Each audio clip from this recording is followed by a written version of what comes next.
భిన్నమ్మా ఏంటి ఈరోజు స్పెషల్? ఈ రోజు వచ్చేసరికి చామదుంపలు, కోడిగుడ్డు అండ్ పచ్చి రొయ్యల పులుసు. ఓకే. ఇగో ఆయిల్ వేసేసుకుని అందులో కొంచెం మెంతులు యాడ్ చేసుకున్నాను. అలాగే చామదుంపలు రొయ్యల పులుసుకి ఒక బిగ్ సైజ్ ఆనియన్, అలాగే పచ్చిమిర్చి, కరివేపాకు, కొత్తిమీర. ఈ చామదుంపలు ఆల్రెడీ ఉడకబెట్టేశాను. అండ్ ఎగ్స్, ఒక 5 ఎగ్స్.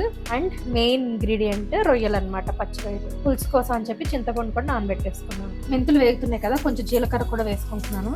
జీలకర్ర చిటపట్లాడాక కొంచెం పచ్చిమిర్చి, కరివేపాకు వేసాను. అవి కూడా కొంచెం వేగినాయి. ఆనియన్ వేసేస్తున్నాను, కొంచెం పసుపు, అలాగే సాల్ట్ కొంచెం ఎక్కువే వేస్తున్నాను. వేసి ఇంకా హైలోనే పెట్టి కలిపేసుకుంటున్నాను, ఫాస్ట్గా అయిపోతుంది. సాల్ట్ కొంచెం ఎక్కువే పడుతుంది పులుసు కాబట్టి ఆనియన్ ఇలా వేగితే చాలు.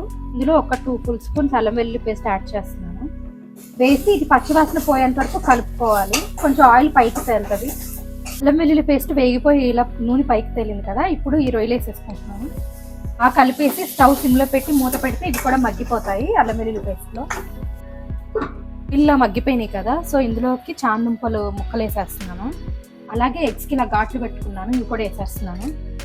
అలాగే పచ్చికారం 2 full స్పూన్స్ వేస్తున్నాను.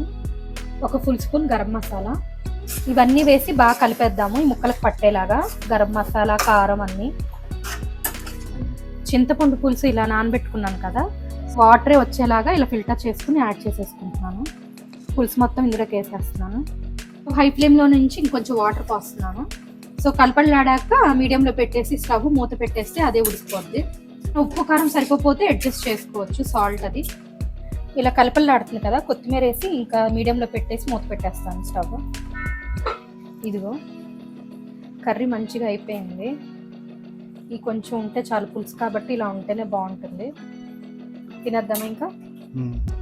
ఈరోజు మీల్ ప్లేట్ వచ్చేసరికి చామదుంపలు, పచ్చి రొయ్యలు అండ్ ఎగ్, కొన్ని మేతి స్ప్రౌట్స్, అలాగే కీరా అండ్ బీన్స్ ఫ్రై చాలా తక్కువ ఆయిల్తో అనమాట. సో మన మెయిన్ రెసిపీ ఈ పచ్చి రొయ్యలు చామదుంపల పులుసు టేస్ట్ చెప్పేస్తాను. ఇలా మంచిగా కర్రీ ఎక్కువ కలిపేసి కొన్ని రొయ్యలు అలాగే చామదుంపలు వచ్చేలాగా తీసుకుని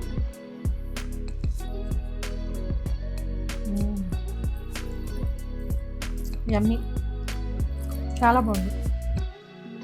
మేతి స్ప్రౌట్స్ కలుపుకుంటున్నాను ఇందులో. ఈ మేతి స్ప్రౌట్స్ చేదు ఉండవు అనమాట ఇందులో కలుపుకుని తింటే.